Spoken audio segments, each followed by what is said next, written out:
જય સ્વામિનારાયણ. મિત્રો, આજે મારે થોડી સત્સંગની ચર્ચા કરવી છે.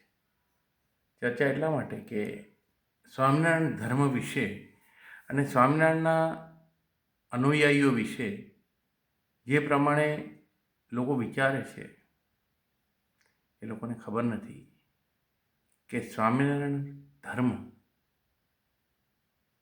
સંપ્રદાયની જે વાતો છે જે ભગવાન લખીને ગયા છે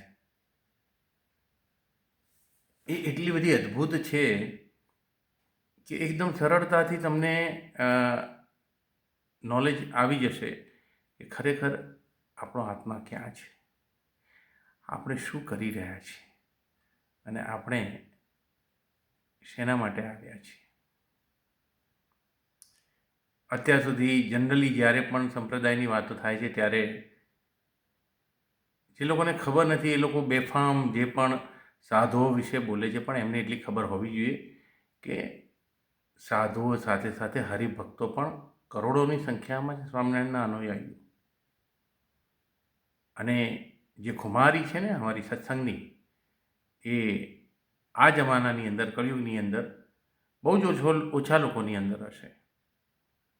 ગમે તે તમે જુઓ તો ક્યાંય કોઈ ગુરુજીની કે કોઈ પણની જેને જે માનતા હોય એ ત્યાં આગળ જઈને મીંડળી જેવા થઈ જાય છે. પણ સ્વામિનારાયણનો સત્સંગી છે ને સાહેબ, એની જે ખુમારી છે એની સામે તમે ટકી નહીં શકો. હું કંઈ હરીફાઈની કે કોઈ લડાઈની વાત નથી કરતો, પણ આત્માનો એટલો બધો પ્રભાવ અનુભવી શકાય છે કેવળ ને કેવળ સ્વામિનારાયણ ધર્મના અનુસરણથી. સ્વામિનારાયણ ભગવાને આપેલી શિક્ષાપત્રી અને એના જે નિયમ ધર્મનું પાલન કરવા માત્રથી તમને આત્માનો અનુભવ થશે.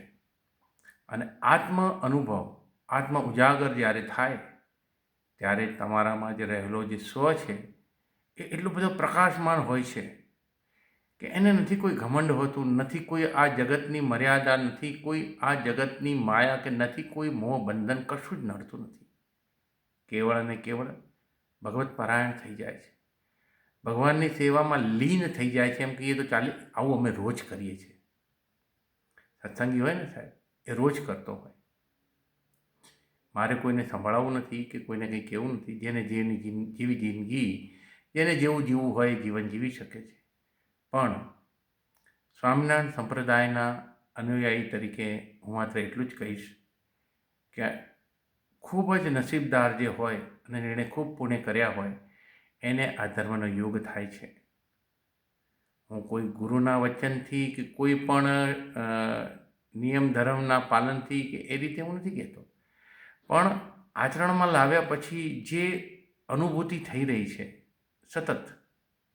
હમણાં એક મેં વિડીયો જોયો, એની અંદર કોઈ ભાઈ એવું કહેતા હતા કે ભાઈ કૃષ્ણ તમારી સાથે આવી ગયા, ચલો તો કૃષ્ણ હવે તમારી સામે છે, તમારી દુકાનમાં છે, તમે કસ્ટમરની સાથે વાત કરો તો તમે કસ્ટમરને એમ કહો કે અમારી દુકાનમાં સૌથી સારામાં સારી વસ્તુઓ મળે છે, અમારે ત્યાં બેઈમાની નથી થતી, આ છે તે છે. તો લોકો હસતા હતા કે હા, વાત તો એમ જ હોય ને, કોઈ બેઈમાની કર્યા વગર તો કેવી રીતે કમાઈ શકે. પણ મારું એક જ કહેવું છે સાહેબ, આ બધી વાતો છે ને અમારા સત્સંગી તરીકે ક્ષુલ્લક બાબત છે, સાવ ક્ષુલ્લક બાબત છે. અમને કોઈ ફરક નથી પડતો સાહેબ. માત્ર એટલું જ કહીશ કે સત્સંગનો આનંદ અનેરો છે. જય સ્વામિનારાયણ.